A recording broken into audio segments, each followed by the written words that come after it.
Il attaquait et le combat était fini avant même de commencer. Ce qu'il faisait sur le ring n'avait aucune comparaison. C'était de la précision, c'était de la rage, c'était de l'art. Mais surtout, c'était quelque chose que personne n'a pu reproduire. Et tout ça, grâce à un style qui a changé l'histoire de la boxe, le peekaboo, une technique faite pour avancer toujours, sans peur, sans pause, un style qui brisait les règles. Pas avec des coups illégaux, mais avec une efficacité brutale. Et voici ce qui est étrange. Après Mike Tyson, personne n'a réussi à l'utiliser avec succès. Personne. Pourquoi? Trop complexe? Trop exigeant? Ou fallait-il simplement être Mike Tyson pour que ça marche? Aujourd'hui, je vais te raconter comment est né le peekaboo, comment Cus D'Amato l'a entraîné, comment Tyson l'a perfectionné et pourquoi il a disparu pour toujours après lui. Mais pas seulement. Tu vas comprendre comment ce style peut détruire un jab, comment il peut casser la distance, comment un boxeur plus petit peut dominer des géants sans prendre un seul coup net. Et je vais aussi te montrer pourquoi les champions actuels ne tiendraient même pas 2 rounds face à un vrai maître du peekaboo. On commence par le début. Cus D'Amato était un entraîneur obsédé par les détails. Il ne voulait pas juste gagner au point, il voulait dominer. Anéantir l'adversaire dès la première seconde. Il avait un problème. Beaucoup de ces boxeurs étaient plus petits, avec moins d'allonge, moins de taille. Mais il avait une vision. Je n'ai pas besoin de taille si je peux te faire rater tous tes coups et te punir à chaque erreur. C'est comme ça qu'est né le peekaboo. Un style qui ne se basait pas sur l'attente, mais sur l'attaque intelligente et une défense avec un corps en mouvement constant. L'idée était simple, mais l'exécution était brutale. Garde haute, bien fermée. Tête toujours en mouvement. Pas court, explosif. Coups venus d'angles impossibles. Il l'a d'abord utilisé avec Floyd Patterson, champion du monde à 21 ans. Puis avec José Torres, champion mi-lourd. Les deux ont brillé. Mais il manquait encore quelqu'un. Quelqu'un qui n'allait pas seulement apprendre le style, mais le fusionner avec lui-même. Et c'est là que Mike est apparu. Un jeune rempli de fureur, perdu, mais avec quelque chose que personne d'autre n'avait. Un pur instinct de tueur. Cus D'Amato l'a vu et il a tout compris. C'était lui, l'élu. Le corps parfait pour le peekaboo. Petit, puissant, explosif, obsédé. Et je n'exagère pas, il l'a adopté légalement. Il est devenu son père et l'a entraîné tous les jours pendant des années. Ils n'ont pas construit un boxeur, ils ont construit un prédateur. Mike ne boxait pas pour le sport, il le faisait pour imposer le respect, pour envoyer un message. Et ce message était clair. Si tu es face à moi, tu ne vas pas tenir 10 secondes. Chaque jour au gymnase était une guerre. Répétition après répétition. Esquiver, entrer, frapper, sortir, encore. Des milliers de fois. Jusqu'à ce que le mouvement devienne un réflexe. Jusqu'à ce que son corps réagisse avant son esprit. Et c'est là que la peur a commencé. Parce que ceux qui le voyaient s'entraîner savaient. Ce n'était pas normal. C'était autre chose. Le peekaboo ne le rendait pas seulement dangereux. Il le rendait imprévisible. Et sur le ring, c'est pire qu'être fort. Les adversaires se préparaient à recevoir des coups, mais ils ne savaient pas que les leurs n'allaient jamais toucher, car la tête de Tyson ne restait jamais immobile. Jamais. Pas une seconde. Elle bougeait sur les côtés, vers le bas.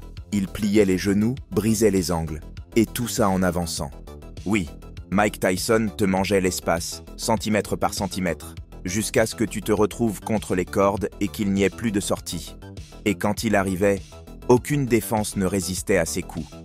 Le secret du peekaboo, c'était ça. Défense et attaque étaient la même chose. Il n'y avait pas de pause entre esquiver et frapper. Tout se passait en une seule seconde. Et c'est pour ça que ces combinaisons étaient si brutales.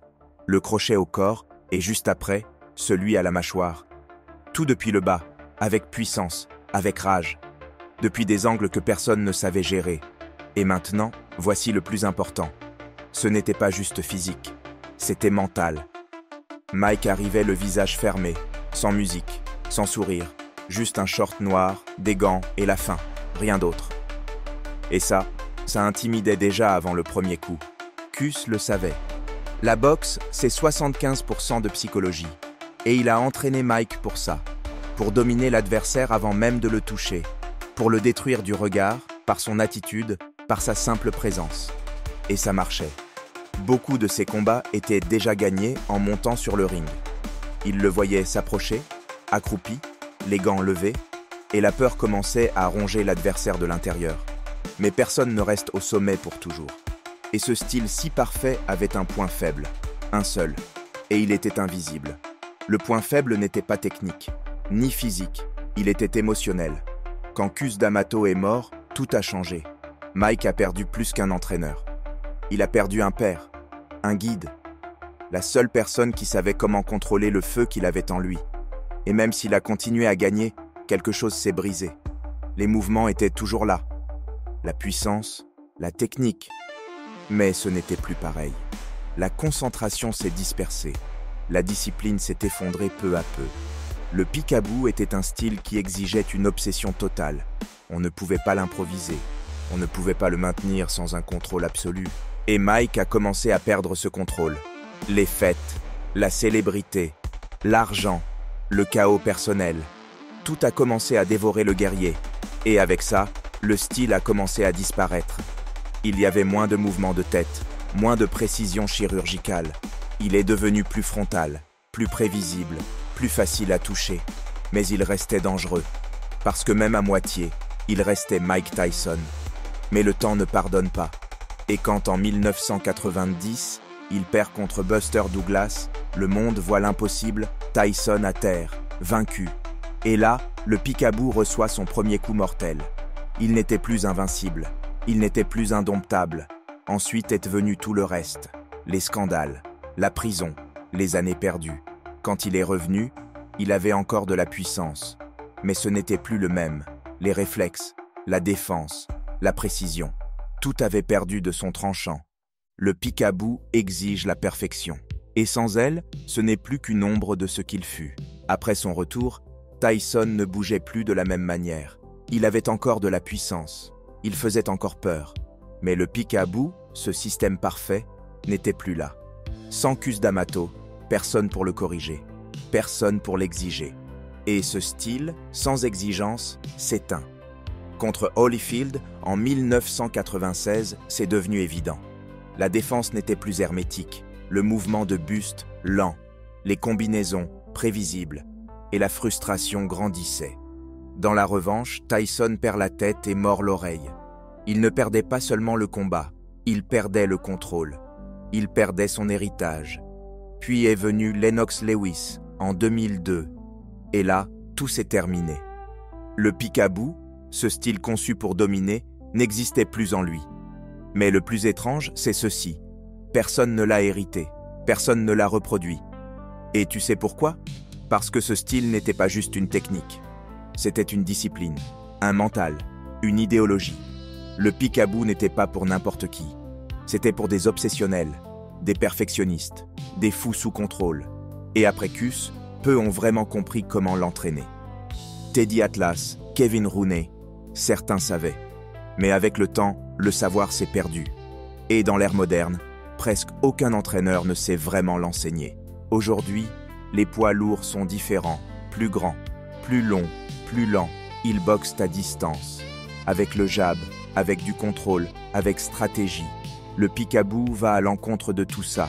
Il demande de t'approcher, d'esquiver, d'attaquer de l'intérieur, de mettre ton visage à quelques centimètres du poing de l'adversaire. Et tout le monde n'accepte pas ça. Tout le monde ne le supporte pas. Le style peekaboo était si efficace que, pendant des années, on disait que certains clubs l'avaient interdit à l'entraînement.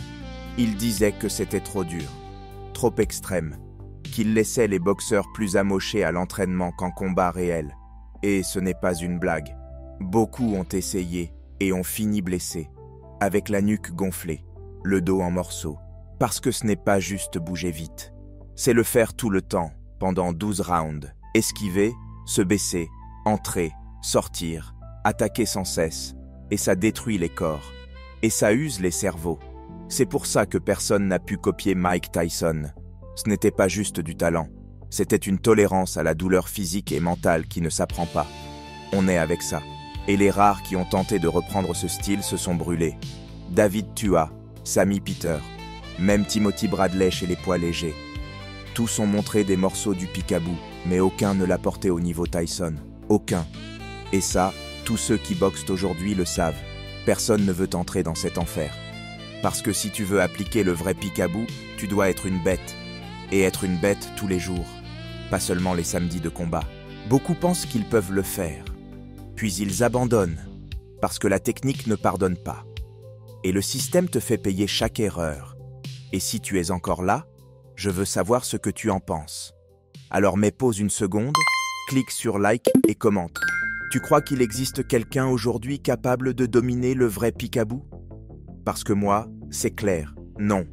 Et maintenant, je vais t'expliquer pourquoi. Même si quelqu'un essayait, c'est déjà trop tard. Même si aujourd'hui quelqu'un décidait d'apprendre le Peekaboo, ce ne serait plus pareil. Parce que ce style est né dans une autre époque. Une époque où l'on s'entraînait comme un fou. Où il n'y avait ni caméra, ni contrats à millions avant de monter sur le ring. Juste de la sueur, des coups et une peur bien réelle. À cette époque, si tu ratais une esquive, on ne te corrigeait pas avec des mots doux. On te criait dessus, on t'humiliait, on te poussait à bout. Parce que c'était ça, Cus D'Amato. Parce que c'est comme ça que Mike Tyson s'est forgé. Et ça n'existe plus. Aujourd'hui, il y a du talent, oui. De la puissance, bien sûr. Mais il n'y a plus de sacrifice, plus d'obsession, plus de faim. C'est pour ça que le Peekaboo est mort avec Tyson. Pas parce qu'il était mauvais, pas parce qu'il était dépassé, mais parce qu'il demandait quelque chose que presque plus personne n'est prêt à donner. Et c'est bien dommage. Parce que ce style a résolu le problème des boxeurs petits. Il a détruit le mythe de la longe. Et il a transformé un jeune de 1,78 m en terreur des poids lourds. Mais aujourd'hui, il ne reste personne pour l'enseigner. Personne pour l'entraîner comme avant. Et personne avec le feu intérieur pour le vivre chaque jour. Est-ce que ça pourrait revenir un jour? Peut-être. Mais pas avec la boxe actuelle. Pas avec le système moderne. Il faudrait que quelqu'un vienne d'une autre planète. Quelqu'un avec un corps d'acier, une âme de bagarreur de rue et la discipline d'un moine. D'ici là, le Peekaboo restera une légende. Et Mike Tyson, le seul homme qui l'a poussé jusqu'à ses limites. Et si cette vidéo t'a fait ressentir quelque chose, si à un moment tu as eu des frissons, si tu aimes vraiment la boxe, clique sur like, parce que ça nous aide à construire une grande communauté qui n'oublie pas ce qu'a été la boxe, ni ce qu'elle est, ni ce qu'elle pourrait redevenir. Une communauté qui aime la boxe. Mais un like pour cette boxe qui nous a fait rêver. On se retrouve dans la prochaine vidéo.